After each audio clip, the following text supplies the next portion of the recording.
नमो भगवते वासुदेवाय। ओम नमो भगवते वासुदेवाय। ओम नमो भगवते वासुदेवाय। ओम नमो भगवते वासुदेवाय। ओम नमो भगवते वासुदेवाय। ओम अज्ञानतिमिरान्धस्य ज्ञानाञ्जनशलाकया चक्षुरुन्मीलितं येन तस्मै श्री गुरुवे नमः। नमः ओम विष्णुपदाय कृष्णप्रेष्ठाय भूतले श्रीमते भक्ति वेदांत स्वामिन इति नामिने। नमस्ते सरस्वती देवे गौरवाणी प्रचारिणे निर्विशेष शून्यवादी पाश्चात्य देश तारिणे। जय श्री कृष्ण चैतन्य प्रभु नित्यानंद श्री अद्वैत गदाधर श्रीवासादि गौर भक्त वृंद। सभी बोलिए हरे कृष्ण कृष्ण कृष्ण हरे हरे, हरे राम राम राम हरे हरे। भगवान श्री कृष्ण की वाणी भगवत गीता की जय। श्री कृष्ण चंद्र भगवान की जय। जय अर्जुन जी महाराज की जय। जय जय श्रील प्रभुपाद महाराज की जय। जय श्री गुरु महाराज की जय। जय। अनंत कोटि वैष्णव वृंद की जय। निताय गौर विमनंदे। हरि हरि बोल। हरि हरि बोल। श्रीमद् भगवद गीता यथारूप का तीसरा अध्याय है ये, और अध्याय का शीर्षक है कर्मयोग। और ये श्लोक चल रहे हैं तीसरे अध्याय के। अर्जुन ने जो भगवान श्री कृष्ण से प्रश्न किया, अर्जुन उवाच अथा केन परिवृतोऽयं पापं चरति पुरुषः अनिच्छन्नपि वार्ष्णेय बलादिव नियोजितः। अर्जुन ने कहा, हे वृष्णिवंशी, मनुष्य न चाहते हुए भी पाप कर्मों के लिए प्रेरित क्यों होता है? ऐसा लगता है कि उसे बलपूर्वक उनमें लगाया जा रहा हो।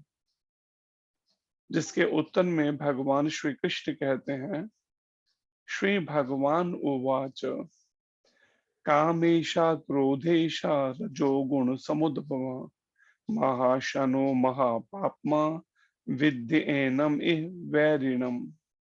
श्री भगवान ने कहा, हे अर्जुन, इसका कारण रजोगुण के संपर्क से उत्पन्न काम है, जो बाद में क्रोध का रूप धारण करता है, और जो इस संसार का सर्वभक्षी पापी शत्रु है।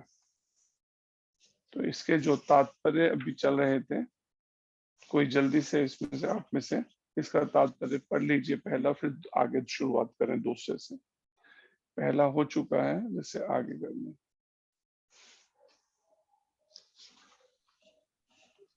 हरे फर्स्ट कृष्णा पैराग्राफ प्रभु जी, पढ़िए। धन्यवाद हरे प्रणाम। कृष्ण। हरे कृष्ण। प्रभु जी, I am reading para number 2, दूसरा पैराग्राफ। अपने नित्य वर्धमान चिदानंद के लिए भगवान ने अपने आप को अनेक रूपों में विस्तारित कर लिया, और जीवात्माएं उनके इस चिदानंद के ही अंश हैं। उनको भी आंशिक स्वतंत्रता प्राप्त है, किंतु अपनी इस स्वतंत्रता का दुरुपयोग करके जब वे सेवा को इंद्रिय सुख में बदल देती है, तो वे काम की चपेट में आ जाती है।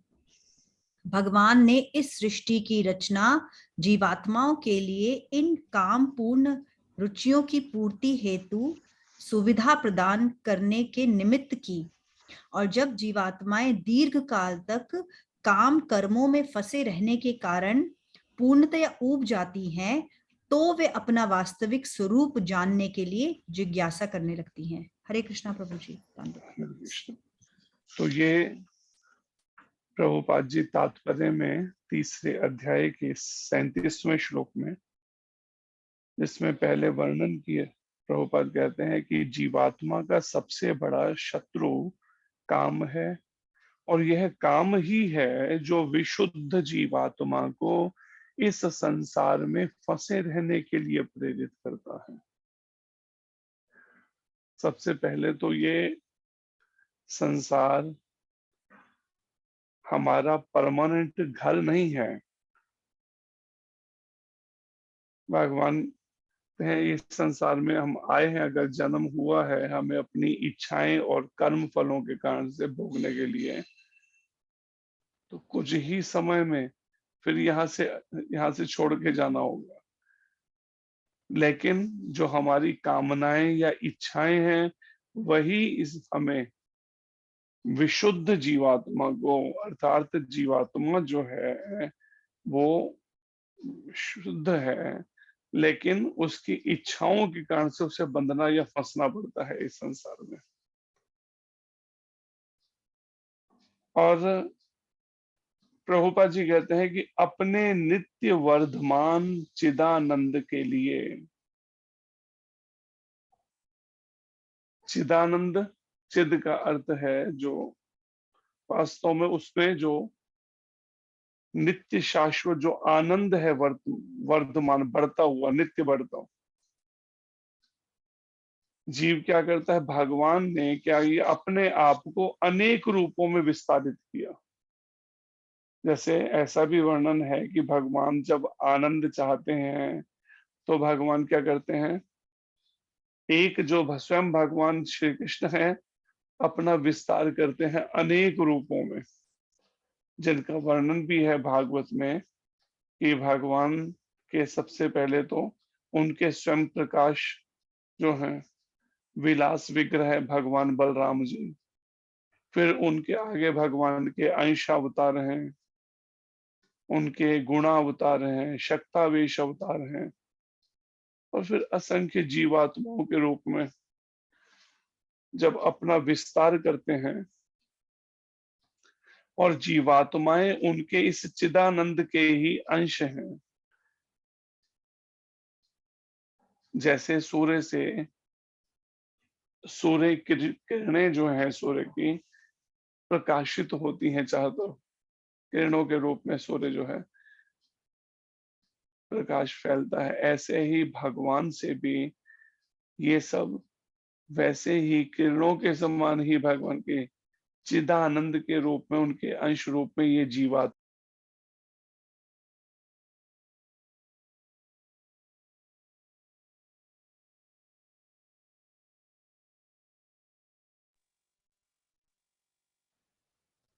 उनको भी आंशिक स्वतंत्रता प्राप्त है। जैसे भगवान स्वतंत्र हैं, हमें भी आंशिक रूप में वो स्वतंत्रता है, अंश रूप में, क्योंकि उनका अंश होने के कारण भगवान का जो गुण भगवान में है अंश मात्र वो सब गुण हमारे अंदर भी हैं। तो भगवान परम स्वतंत्र हैं, तो उनके अंश होने के कारण जीवात्माओं को भी एक आंशिक स्वतंत्रता प्राप्त है, किंतु अपनी इस स्वतंत्रता का दुरुपयोग करके जब वे सेवा को इंद्रिय सुख में बदल देती हैं तो वे काम की चपेट में आ जाती हैं। तो जो भगवान से अंश रूप में जो स्वतंत्रता हमें भी प्राप्त है उनका अंश होने के कारण, अंतर क्या है, भगवान माया से प्रभावित नहीं होते। जो भगवान से ही आगे भगवान की जो माया शक्ति है वो भगवान को अपने प्रभाव में नहीं ले सकती कभी भी। लेकिन वहीं पर ही जो भगवान के अंश रूप जीवात्माएं हैं हम सब, हम क्या है उस भगवान की उस माया शक्ति के प्रभाव से उससे प्रभावित हो जाते हैं, और जैसे ही उसके संपर्क में आते हैं भगवान से स्वतंत्र, जब हमने सुख भोगना चाहा तो भगवान की उस रजोगुण माया शक्ति के प्रभाव में आके रजोगुण के प्रभाव से मन में भौतिक इच्छाएं, कामनाएं उत्पन्न होने लगते हैं, उसकी चपेट में आ जाते हैं। भगवान ने इन इस सृष्टि की रचना जीवात्माओं के इन कामपूर्ण रुचियों की पूर्ति हेतु सुविधा प्रदान करने के निमित्त की। और सारी ये सृष्टि रचने का कारण क्या है, उद्देश्य क्या है भगवान का? उन जीवात्माओं के जो भगवान से अलग रहकर सुख भोगना चाहते हैं या अपनी कामपूर्ण इच्छाओं की पूर्ति चाहते हैं, उनके लिए सृष्टि रची है भगवान ने।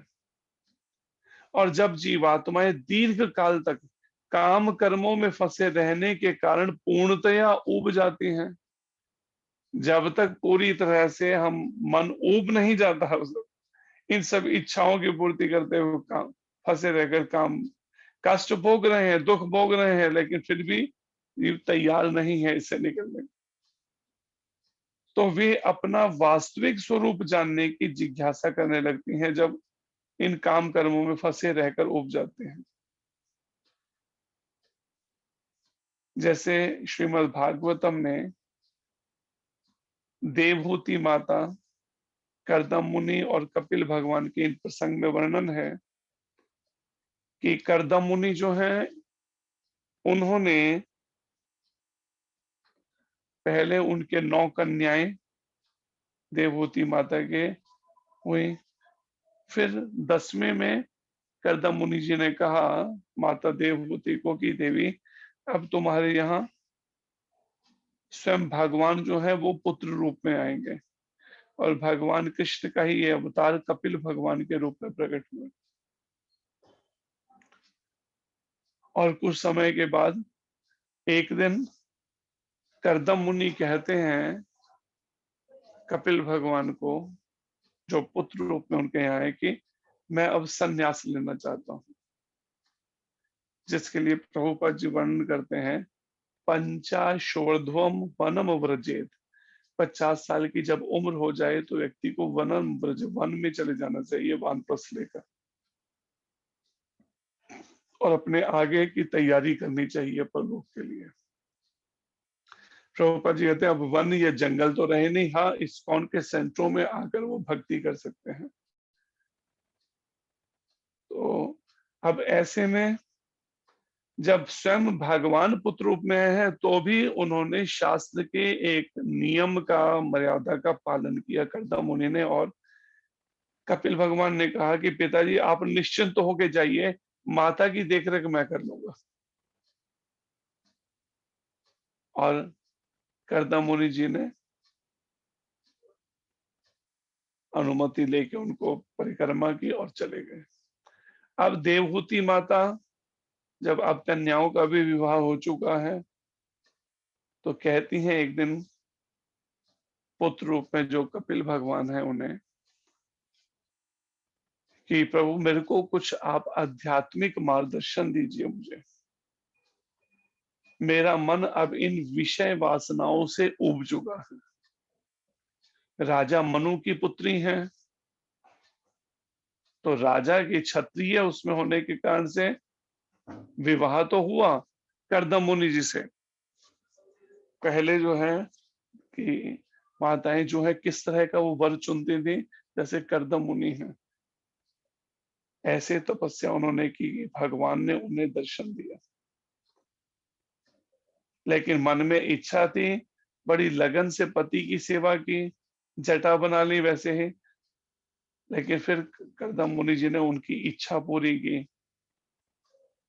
लेकिन अब जब विषय वासनाओं से मन हट गया, कहती हैं कपिल भगवान को कि आप कुछ मुझे उपदेश दीजिए जैसे मेरी आध्यात्मिक उन्नति हो सके। तो कपिल भगवान क्या कहते हैं कि माता जब तक तेरा मन मैं और मेरे में फंसा हुआ है तब तक तेरी आध्यात्मिक उन्नति नहीं हो सकती।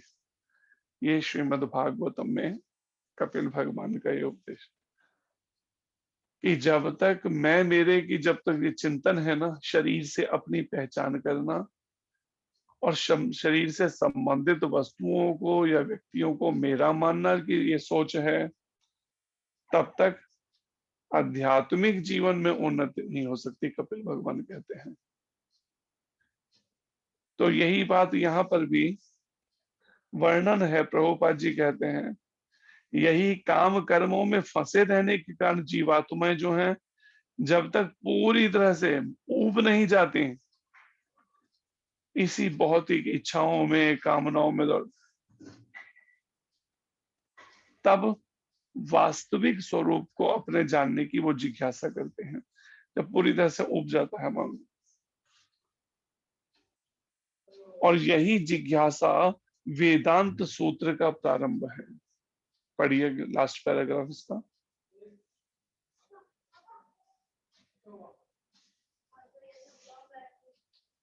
हरे कृष्णा प्रभु जी। हरे और कृष्ण। पैराग्राफ, यही जिज्ञासा वेदांत सूत्र का प्रारंभ है, जिसमें यह कहा गया है, अथातो ब्रह्म जिज्ञासा।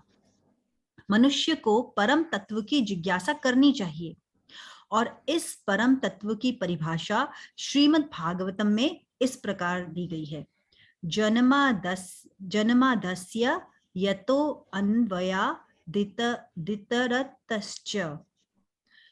सारी जन्नाधस्य यतो अन्वयादिरतश्च। हाँ, सारी वस्तुओं का उद्गम परब्रह्म है, अतः काम का उद्गम भी परब्रह्म से हुआ। अतः यदि काम को भगवत प्रेम में या कृष्ण भावना में परिणत कर दिया जाए, या दूसरे शब्दों में कृष्ण के लिए ही सारी इच्छाएं हो, तो काम तथा क्रोध दोनों ही आध्यात्मिक बन सकेंगे। भगवान श्री राम के अनन्य सेवक हनुमान ने रावण की स्वर्णपुरी को जलाकर अपना क्रोध प्रकट किया, किंतु ऐसा करने से वे भगवान के सबसे बड़े भक्त बन गए। यहाँ पर भी श्री कृष्ण अर्जुन को प्रेरित कर रहे हैं कि वह शत्रुओं पर अपना क्रोध भगवान को प्रसन्न करने के लिए दिखाएं। अतः काम तथा क्रोध कृष्ण भावना अमृत में प्रयुक्त होने पर हमारे शत्रु ना रहकर मित्र बन जाते हैं। हरे कृष्ण प्रभु जी। तो यहाँ पर प्रभुपाद जी कहते हैं वास्तव में जब कोई जीव अपने वास्तविक स्वरूप को जानने की जिज्ञासा करता है, उसे वेदांत सूत्र में कहा गया अथातो ब्रह्म जिज्ञासा। मनुष्य को परम तत्व की जिज्ञासा करनी चाहिए।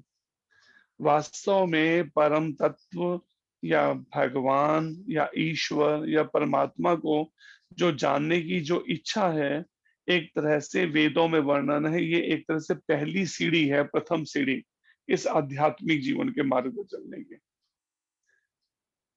जिसमें गीता में भी भगवान ने वर्णन किया 4 तरह के ऐसे साधक मेरी शरण में आते हैं। आर्त, दुखी होकर इस संसार में अनेक तरह के दुख कष्ट कलेश भोगने पे उससे तंग आकर इस आध्यात्मिक जीवन में या भगवान को जानने के मार्ग पर चलते हैं। अर्थार्थी धन की या भौतिक लाभ की कामना से चलते हैं, जब संसार में सब तरफ से ठोकरें खाने तब इस मार्ग चलते हैं कि हाँ आध्यात्मिक जीवन के इस पथ पे चला जाए। जिज्ञासु ईश्वर को जानने की, वास्तव में भगवान कौन है कैसे हैं उनको जानने की, और ज्ञानी जो ईश्वर को निराकार मान के ही चलते हैं, लेकिन बाद में धीरे धीरे जैसे आध्यात्मिक जीवन में उन्नति करते हैं तो भगवान के स्वरूप की जानकारी उन्हें होती है कि भगवान कैसे हैं। और इस परम तत्व की परिभाषा श्रीमद् भागवत में इस प्रकार दी गई है, जन्माद्यस्य यतो अन्वयादितरतश्च। सारी वस्तुओं का उद्गम पर ब्रह्म है, जिसे ब्रह्मा जी ने भी वर्णन किया है। ईश्वर परम कृष्ण, परम ईश्वर कृष्ण है, जो सच्चिदानंद विग्रह, जिनका विग्रह है, रूप है, लेकिन कैसा रूप है? नश्वर नहीं है, सत्य सदा रहने वाला, शाश्वत, जिनका दिव्य शरीर शाश्वत है, चिद ज्ञान से परिपूर्ण है, पूर्ण ज्ञान है जिनमें है, और आनंद जो आनंद से परिपूर्ण है, जिनको आनंद के लिए किसी और को खोजने की जरूरत नहीं है, किसी की सहायता की जरूरत नहीं है। सामान्यतः संसार में क्या होता है, पुरुष स्त्री में सुख ढूंढता है, स्त्री पुरुष में, या फिर कोई भोगों में सुख ढूंढता है, विषय विकारों में, भोगों में, इंद्रिय तृप्ति में। लेकिन वास्तव में भगवान कैसे हैं कि वो वास्तव में अपने आप में सभी वस्तुओं का उद्गम, सभी कुछ उनसे ही उत्पन्न हुई हैं। सब सृष्टियां, सब वस्तुएं, प्रत्येक, सर्व कारण कारणम, सबके कारण है। ब्रह्मा जी कहते कौन? परम ईश्वर कृष्ण है, वो परम ईश्वर। तो यहाँ पर कहा है इसी बात को श्रीमद् भागवत में, सारी वस्तुओं का उद्गम पर ब्रह्म है, परम ब्रह्म है। अतः काम का उद्गम, जब सभी का उद्गम कृष्ण से, भगवान से है, अगर शुरुआत सभी की पर ब्रह्म से, तो ये काम भी जो है, जो सभी जीवों को पागल किए हुए है काम वासना, प्रभुपाद जी कहते हैं इसका भी शुरू उद्गम जो है हुआ है पर ब्रह्म से ही, भगवान से ही हुआ है। अगर भगवान से ही ये काम की उत्पत्ति हुई है, तो फिर इस काम में फंसकर जीव भगवान से विमुख क्यों हो जाते हैं, भगवान को भूल क्यों जाते हैं? प्रभुपाद जी कहते हैं कि गलती कहाँ होती है? यदि काम को भगवत प्रेम में या कृष्ण भावना में परिणत कर दिया जाए, इसी इच्छाओं को जो मन में उठती हैं, 24 घंटे मन में इच्छाएं उठ रही हैं, सोचना, इच्छा करना, अनुभव करना, तो अगर ये इच्छाएं भगवत प्रेम में, काम को भगवान के प्रेम में या कृष्ण भावना में परिणत, इस तरह का हमारा खान पान, हमारा रहन सहन, हमारे कार्यकलाप जो हैं कृष्ण भावना से भावित होकर अगर किए जाएं, जो हम प्रमाणिक गुरु या भगवान के शुद्ध भक्त के मार्गदर्शन में वो क्या सिखाता है?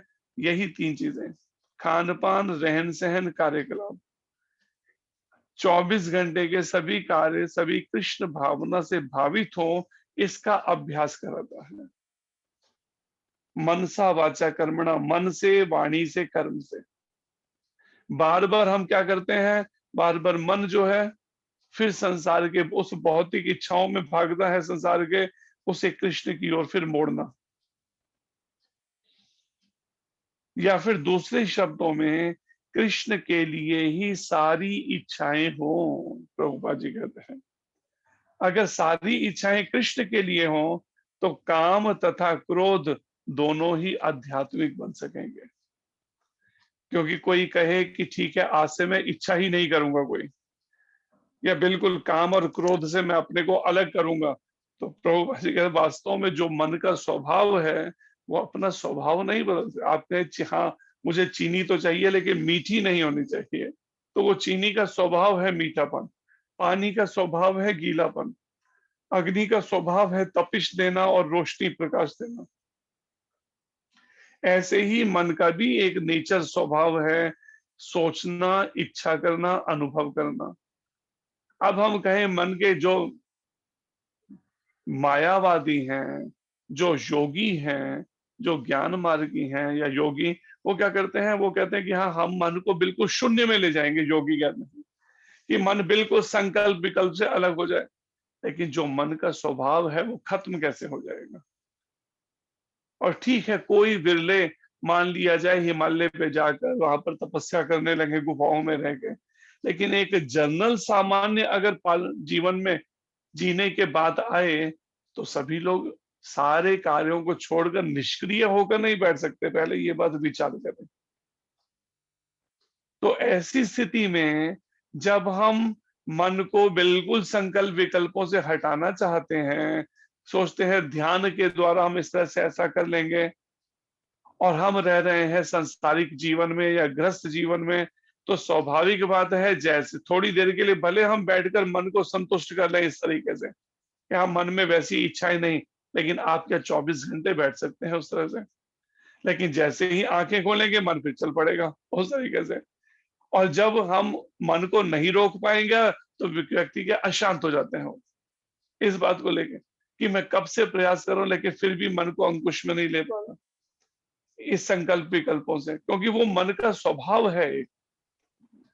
जैसे हमने पहले भी बताया था, हरिद्वार में हम ऐसे मिले एक रिटायर्ड पुलिस डिपार्टमेंट से थे, कोई डीजी या कुछ ऐसी पोस्ट पे रहे थे। जब उनसे बात हुई तो कहते 18 साल से मैं मेडिटेशन की प्रैक्टिस करता हूँ। रोज सुबह 3 से लेके 6 बजे तक मैं 3 घंटे के लिए ध्यान में बैठ जाता हूँ।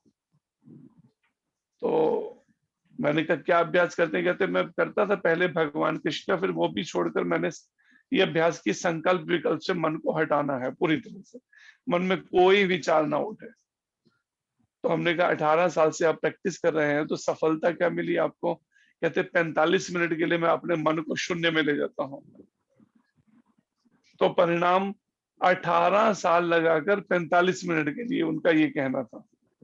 हमने कहा लेकिन दिन में तो 24 घंटे होते हैं, तो क्या जवाब देते हैं? मैंने कहा कि कितना समय आपको लग सकता है कि 24 घंटे मन को शून्य में ले जा सके? कहते मेरी समझ के अनुसार लगभग 1000 जन्मों में मैं ये प्रैक्टिस कर लूंगा। 1000 जन्मों में, ये उनके शब्द। हमने कहा अगर हम किसी ऐसे उनसे साधु से या व्यक्ति से मिलवा दें जो एक ही जन्म में आपको ये कर सके, कहते मैं फिर भी 1000 जन्म लगा के ही चाहूंगा। ये उनका जवाब हमें, एक पढ़े लिखे एजुकेटेड उनका। तो यहाँ पर भी इस बात का वर्णन है। प्रभुपाद जी कहते हैं कि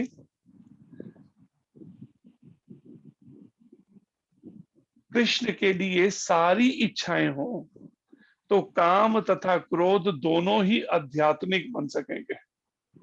अगर सारी इच्छाएं केवल भगवान कृष्ण के लिए की जाए।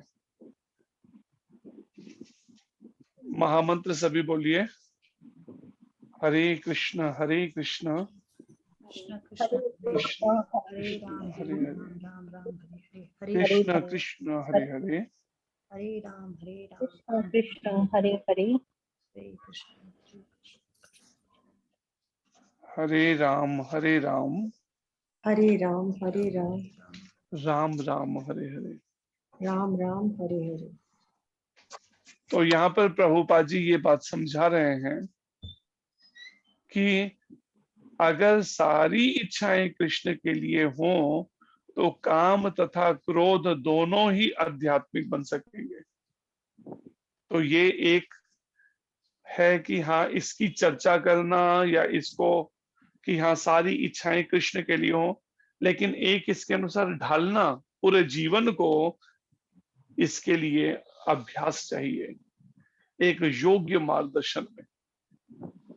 क्योंकि जिस तरह के समाज में हम रह रहे हैं वहां पर कई तरह की परिस्थितियां ऐसी आती हैं जिसके अंदर अगर आप थोड़ा सा भी हम अपना ध्यान भक्ति से जरा सा भी हटता है तो एकदम माया जो है तैयार है उस जीव को उलझाने के लिए, उसके मन को उलझाने के लिए। जैसे एक हमने देखा शरीर छोड़ने के कुछ घंटे पहले तक तो भगवान का नाम वो लिया उन्होंने, लेकिन कुछ देर के बाद में फिर फोन करके अपने परिवार से बात करने लगे शरीर छोड़ने से कुछ 2-3 घंटे तक। पत्नी से, बच्चों से, बेटियों से वो सब याद आने लगी और कुछ समय बाद शरीर छोड़ दिया।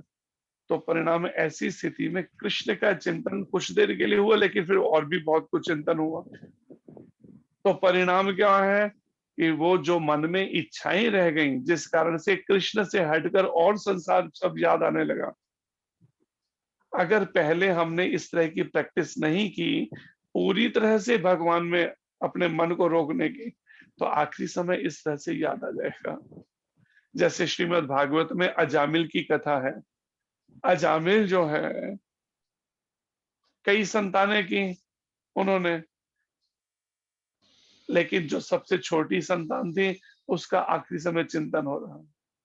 साधु संतों ने कहा था उसका नाम नारायण रख देना, तो उनके कहने पे नाम तो रख दिया नारायण।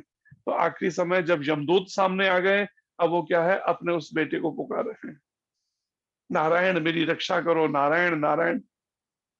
अब वो 3 साल का बच्चा, वो तो कहीं बच्चों के साथ खेल रहा था, वो तो कहाँ आता, लेकिन नारायण नाम लेने से भगवान नारायण के दूत जरूर पहुंच गए और उन्होंने यमदूतों को वहां से भगा दिया।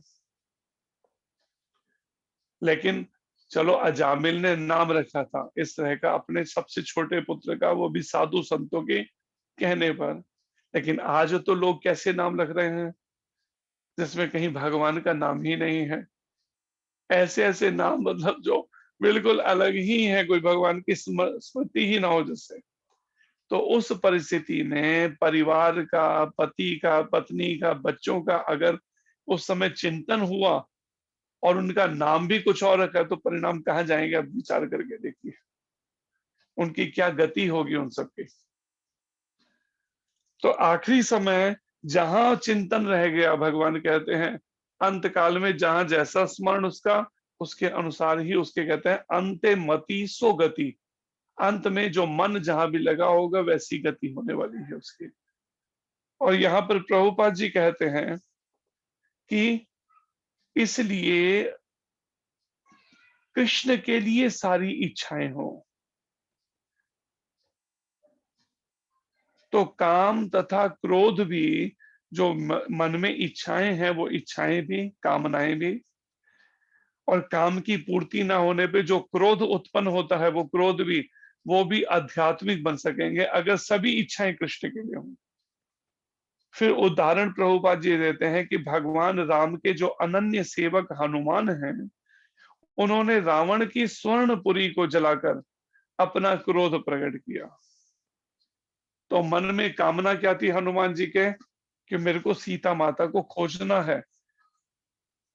और सीता माता की खोज में निकले, लंका पहुंच गए, अशोक वाटिका तक पहुंच गए, और वहां पर जाके जब सीता माता का पता लगाया तो हनुमान जी को बड़ा क्रोध, जब उन्होंने देखा वृक्ष पर बैठे हुए थे और देखा कि रावण आया और सीता जी को अनेक तरह से सताने लगा, तो परिणाम हनुमान जी का जो क्रोध है, अब वो क्रोध तो है लेकिन अब उस क्रोध का करेंगे क्या? लेकिन हनुमान जी भक्त हैं, सब कार्य भगवान की प्रसन्नता के लिए। तो परिणाम में जो कामना पूरी नहीं हुई, मन में रहा कि हाँ मुझे सीता जी का पद, लेकिन देखा कि सीता जी को इस तरह से सताया जा रहा है, तो एकदम उनका वो इच्छा जो सीता जी के पता करे वो क्रोध में परिवर्तित होगी। लेकिन उस क्रोध का क्या किया, भगवान की प्रसन्नता के लिए प्रयोग किया, उस दुष्ट रावण को दंडित करके, कि पूरी उसकी लंका को फूंक डाला उसको दंडित करते हुए। तो अतः काम तथा क्रोध कृष्ण भावना अमृत में प्रयुक्त होने पर हमारे शत्रु न रहकर मित्र बन जाते हैं। लेकिन अगर भगवान कृष्ण की सेवा में प्रयोग किया जाए उन्हीं इच्छाओं का, जैसे प्रभुपाद जी ने ये सब सेंटर्स जो पूरे विश्व भर में खोले हरे कृष्ण आंदोलन के, इसके पीछे क्या उद्देश्य था, कि उन सब जीवात्माओं को जो संपर्क में आ रहे हैं उन सबको क्या करना है, उनको कृष्ण की सेवा में लगाना है। जो भौतिक इच्छाओं की इसी दौड़ में दौड़ रहे हैं उनको कृष्ण की सेवा में एंगेज करना, मंगल आरती, 16 माला जप करना, भगवान के श्रृंगार करना, उनकी सेवा करना, बुक डिस्ट्रीब्यूशन करना, भगवान के लिए कुकिंग करना, भगवान के इस भक्ति का प्रचार करना, गीता का प्रचार, इस तरह से उनको पूरे दिन भर के लिए एंगेजमेंट दे दिया उनको। फिर उसके बाद श्रृंगार आरती, श्रीमद भागवतम का क्लास होना, गौर आरती होना, संध्या में फिर भगवत गीता क्लास, दिन में सेवाएं, उनको इस तरह से एंगेज करके कृष्ण भावना अमृत में ही सारी इच्छाएं करें, कृष्ण के लिए सब इच्छाएं करें वो। तो परिणाम चाहे अमेरिकन है, चाहे रशियन है, चाहे पूरे विश्व जापानीज हैं, सभी क्या है, कृष्ण की सेवा के अंदर उनको एंगेज करा, जगह जगह केंद्र खोल बोल के। तो परिणाम वो कामनाएं, इच्छाएं भी, और साथ में क्रोध भी। अगर किसी परिस्थिति में, अगर कैसी भी परिस्थिति आती है उनमें, तो वो क्रोध भी कृष्ण के लिए करना। कैसे भी वो सेंटर्स चलने चाहिए। और चाइना में कई बार प्रचार में दिक्कतें आई क्योंकि वहां पर प्रचार नहीं कर सकते थे, तो उस परिस्थितियों में कैसी कैसी परिस्थितियों को फेस करना पड़ा भक्तों को। तो यहाँ पर प्रभुपाद जी कहते हैं इस तरह से जो हमारे जो शत्रु हैं वास्तव में काम और क्रोध, ये भी एक तरह से मित्र बन जाते हैं अगर कृष्ण की सेवा में इनको लगाया जाए। तो ये अभ्यास जीव करना चाहिए हमें कि कैसे हम अपनी उन इच्छाओं को, क्योंकि मन का तो स्वभाव है वो इच्छाएं करता ही रहेगा, और क्रोध, मोह, लोभ, अहंकार, ये सब जो मन में है, इनको कैसे कृष्ण के लिए अपने एंगेज किया जाए, अपने काम क्रोध को। तो इसी के लिए जरूरत है प्रमाणिक गुरु की, जो कदम कदम पे मार्गदर्शन दे। प्रभुपाद जी ने क्या किया, अपने दिव्य गुरुदेव की आज्ञा के अंदर पूरे विश्व भर में भ्रमण किया, और जो भी ऐसी पुण्य आत्माएं जो जुड़ती गई आंदोलन से, तो प्रभुपाद जी ने उनको लगातार बिजी करना, उनको सेवाओं में, किसी को प्रूफ रीडिंग के अंदर, किसी को पेंटिंग्स बनाने के अंदर भगवान की, किसी को प्रचार में, किसी को कुकिंग के अंदर, अनेक तरह की सेवाओं में ऐसे एंगेज किया उनको। तो ये एक भगवान के शुद्ध भक्त का ये इस तरह का लक्षण है आज, कि कैसे बद्ध जीवों को वापस भगवान के धाम में लौटने के लिए उनको कृष्ण भावना से भावित कैसे किया जाए। ये एक ऐसे महान शुद्ध भक्त प्रभुपाद जी की कृपा। तो इसी को ही यहाँ पर तीसरे अध्याय में भगवान कृष्ण अर्जुन से कह रहे हैं कि वास्तव में इसका कारण रजोगुण के संपर्क से उत्पन्न काम है। जो व्यक्ति पाप में बार बार लिप्त हो जाते हैं, बुराई में लिप्त हो जाते हैं, या वासनाओं में गिर जाते हैं, विषय वासनाओं में,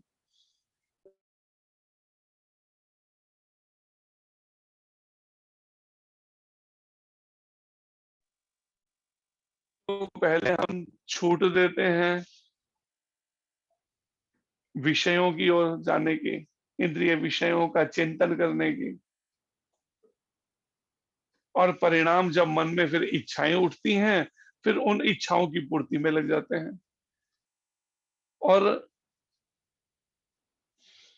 अनंत जन्मों से यही करते चले आ रहे हैं, केवल इंद्रियों का तर्पण, बस इंद्रियों की तृप्ति के लिए। 5 इंद्रियां, स्थूलीय इंद्रियां और एक मन, सूक्ष्म इंद्रिय। मनः षष्ठानि इंद्रियाणि, ये 6 इंद्रियों के साथ जीव क्या कर रहा है, प्रकृति स्थानी कर्षति, इस प्रकृति, इस भौतिक जगत में संघर्ष कर रहा है।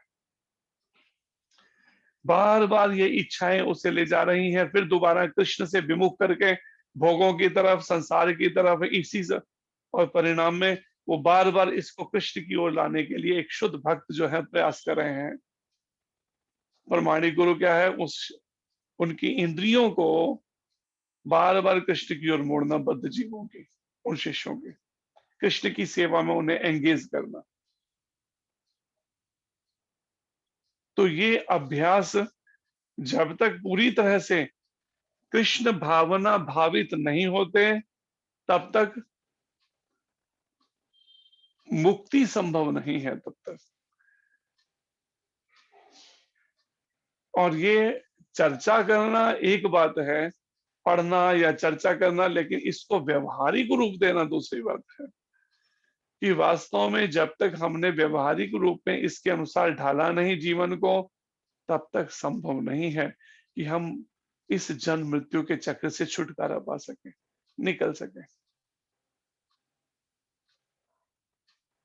लेकिन जब आध्यात्मिक जीवन में चलना चाहते हैं, तो फिर वो देहात्म बुद्धि जो है वो बीच में आकर खड़ी हो जाती है। इसलिए भगवत गीता का 2nd चैप्टर है ही केवल विशेष रूप से इस बात पे है कि हमारा सभी सोचना, इच्छा करना, अनुभव, मकसद, पीछे सोच क्या है, अपनी पहचान शरीर से करना। इसलिए रामायण में जो वर्णन है, अगर हम देखें तो रामायण में मर्यादाएं बताई गई हैं, कैसे माता पिता के प्रति कर्तव्य है, कैसा पति के प्रति, पत्नी के प्रति, भाइयों के प्रति, सब संबंधों के, इन सब के कर्तव्य क्यों बताए भगवान राम ने, आचरण करके सिखाए भगवान कृष्ण के ही इस राम रूप में? क्योंकि देहात्म बुद्धि कहना आसान, लेकिन इसको छोड़ने के लिए कैसा अभ्यास चाहिए कि 24 घंटे पूरी तरह से इस शारीरिक चिंतन से अपने को ऊपर उठाने का अभ्यास। तो जब तक, जैसे कहा है कि गुरु गौरांग राधा कृष्ण की कृपा से के बिना अपने प्रयासों से ये संभव नहीं है। इसलिए आचार्य हमारे ये कहते हैं कि ब्रह्मांड भ्रमिते कौन भाग्यवान जीव। इस ब्रह्मांड में असंख्य जीवात्माएं भटक रहे हैं, उनमें से कोई एक भाग्यवान जीवात्मा, असंख्य जीवों में से इस संसार में जो असंख्य जीव भटक रहे हैं पूरे ब्रह्मांड में, गुरु कृष्ण प्रसादे पाए भक्ति लता बीज। गुरु और भगवान कृष्ण दोनों की प्रसाद कृपा से भक्ति रूपी लता के बीज को हृदय में प्राप्त कर पाती है। तो विचार कीजिए, जब तक गुरु कृपा नहीं होगी तब तक कृष्ण कृपा नहीं होगी। भगवान कृष्ण जब भी किसी जीव पर कृपा करते हैं तो उसे सदगुरु से मिलाते हैं, प्रमाणिक योग्य गुरु से मिलाते हैं, और फिर गुरु जो है उस शिष्य को मार्गदर्शन करते हुए भगवत प्राप्ति के पथ पे लेके जाते हैं, भगवान के बारे में बताते, उनको व्यवहारिक रूप में बताते सिखाते हैं जीवन, आध्यात्मिक जीवन क्या है। इसलिए अगर हम सुबह देखें तो हमारी मंगल आरती की शुरुआत किससे प्रभुपाद जी ने की? संसार दावा नर लीड लोक त्राणाय कारुण्य घना घनंतम प्राप्तस्य कल्याण गुणार्णवस्य वंदे गुरु श्री चरणारविंदम। जो हमारे एक वैष्णव इस गौड़ीय संप्रदाय के आचार्य श्रीला विश्वनाथ चक्रवर्ती ठाकुर जी के द्वारा लिखी गई प्रार्थना की, प्रभुपाद जी ने इस प्रार्थना से दिन की शुरुआत की।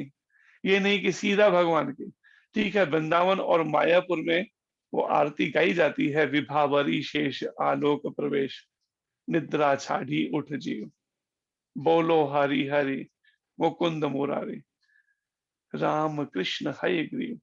लेकिन विश्व भर के मंदिरों में शुरुआत इससे होती है कि गुरुदेव के चरणों को वंदन करके, जो संसार में जो दावाग्नि जल रही है, जैसे जंगल की आग है ऐसे ही दावाग्नि जो हम सबके इस संसार में ऐसी लगी हुई है, बार बार की जन्म मृत्यु के चक्र में जो फंसे हैं, और मन विषय विकारों की तरफ प्रबल आकर्षण है।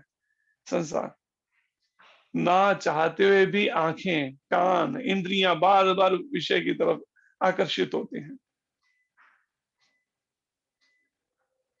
तो इसका अगर कोई कल्याण चाहता है, इससे विषय वासनाओं से बिल्कुल हटाना या जन्म मृत्यु के चक्र से छूटना, तो उसे क्या करना चाहिए? श्रील विश्वनाथ चक्रवर्ती ठाकुर कहते हैं कि वंदे गुरु श्री चरणारविंदम, गुरुदेव के चरण कमलों में वंदन करना चाहिए। और फिर पूरी प्रार्थना जो है इसी पे केंद्रित है कि गुरु महाराज के चरण कमलों में वंदन। तो हम ये प्रार्थना गाते हैं, लेकिन विचार करके देखें, जब तक प्रमाणिक गुरु की जब तक कृपा नहीं होगी तब तक हम अपने प्रयासों से भगवत प्राप्ति नहीं कर सकते। और गुरु की कृपा कैसे होगी? खाली प्रार्थना गाने से नहीं होगी। प्रार्थना गाने का मतलब क्या है? गुरु की आज्ञाओं का पालन करना। प्रमाणिक गुरु की जिस तरह का वो जीवन जीने की शैली बता रहे हैं, कृष्ण भावना भावित कैसे जीवन जिया जाए, उस तरह का अभ्यास करना होगा फिर प्रमाणिक गुरु की आज्ञा में। फिर मन मर्जी का जीवन नहीं जिया जा सकता कि जैसा मेरा मन चाहेगा फिर दोबारा वही संसार के, लेकिन हो यही रहा है।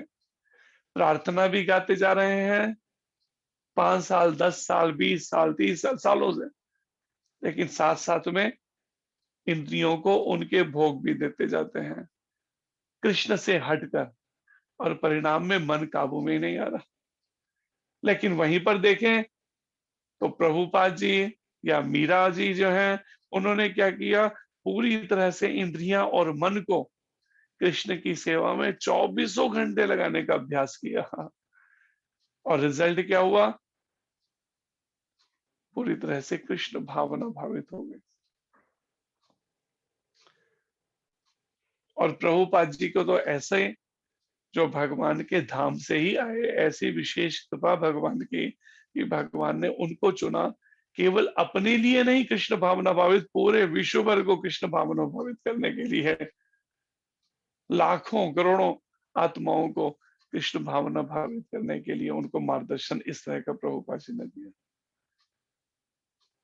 तो वही परंपरा में आगे ये भगवान कृष्ण से श्री ब्रह्म मधव गौड़ीय संप्रदाय के अंदर वो मार्गदर्शन आगे है। लेकिन हमें अभ्यास करना होगा, मन, वाणी और कर्म से अपने खान पान, रहन सहन, कार्यकलापों को कृष्ण को केंद्र में रख के ही सब किया जाए। अगर एक भी इच्छा, एक भी विचार फिर रहा कोई भौतिक, तो परिणाम में समझिए फिर दोबारा आवागम में जाने के लिए तैयार। अगर आखिरी समय फिर वही, जो जीवन भर करेंगे, गुरु महाराज कहते हैं, वही आखिरी समय में स्मरण होगा। हम कहें नहीं जीवन भर तो ऐसा करते हैं, कोई बात नहीं, हम टीवी से, मोबाइल से, फेसबुक से, सीरियल देख के, कुछ भी करके जो कुछ भरते रहेंगे, गुरु महाराज कहते हैं जो जो आंखों से देख रहे हैं ना, सब पिक्चर जो है वो खींच के मन में जा रहे हैं, आखिरी समय वही सब दिखाई देगा, तब कृष्ण नहीं दिखाई देंगे। फिर जिनका भी हमने, जिनके प्रति हमने अटैच होके हम अपना समय जीवन लगाते रहे, अभी विचार नहीं कर रहे, आखिरी समय वही सब याद आएगा। जैसे हमने अभी उदाहरण दिया कि उस आत्मा के लिए कि कृष्ण का नाम भी ले रहे हैं, लेकिन साथ में पत्नी, बच्चों को, बेटियों को, बेटों को याद भी कर रहे हैं, तो परिणाम अगला जन्म फिर अवसर मिलेगा, लेकिन फिर दोबारा बनना पड़ जाएगा। किसी वैष्णव परिवार में जन्म मिल जाएगा, लेकिन उन अटैचमेंट्स के कारण फिर दोबारा शरीर लेके आना पड़ेगा अपने कर्मों में। इसलिए कोई करोड़ों में से एक आत्मा, प्रभुपाद जी कहते हैं, पूरी तरह से कृष्ण भावना भावित होने के लिए अभ्यास करती है सीरियसली, गंभीरता से, कि अब और मुझे इस मन को और इंद्रियों के माध्यम से इस मन को ढील नहीं देनी है और संसारिक विषयों में जाने की। तो यही अभ्यास है जो हमें सीखना है आध्यात्मिक जीवन का, शास्त्र से, गुरु, साधु और शास्त्र से। अगर हमने ये अभ्यास कर लिया 24 घंटे कृष्ण भावना भावित होने का, तो यही जन्म आखिरी जन्म हो सकता है। अगर अभ्यास में अभी फिर ढील दे दी, कमी छोड़ दी, कभी फेसबुक देख लो, कभी मोबाइल से फिर कुछ देखते रहो, कभी फिर टीवी से, बस ये सब में लगे रहे या संसार में रिश्ते ही बनाते रहे, आखिरी समय फिर वही चिंतन हो गया, फिर बंधन तैयार है। इच्छा हमारी है कि अगर हमें गंभीरता पूर्वक इस बात को समझें, कृष्ण भावना भावित अपने मन को करने के लिए इंद्रियों को और अधिक अब छूट न दी जाए विषय भोगों की तरफ। हरे कृष्णा, धन्यवाद।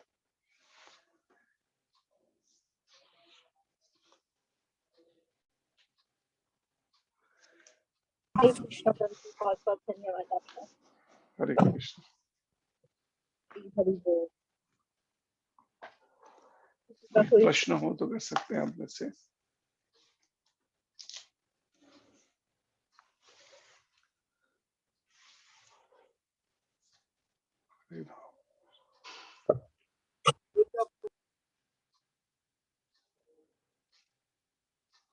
कोई प्रश्न नहीं है।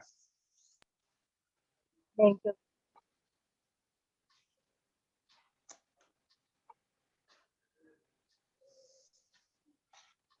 इसलिए इसका, जी हाँ प्रभु, किसी का कोई क्वेश्चन नहीं है। इसलिए इसका जब तक सीरियसली अभ्यास नहीं किया ना, तो आखिरी समय में ये ध्यान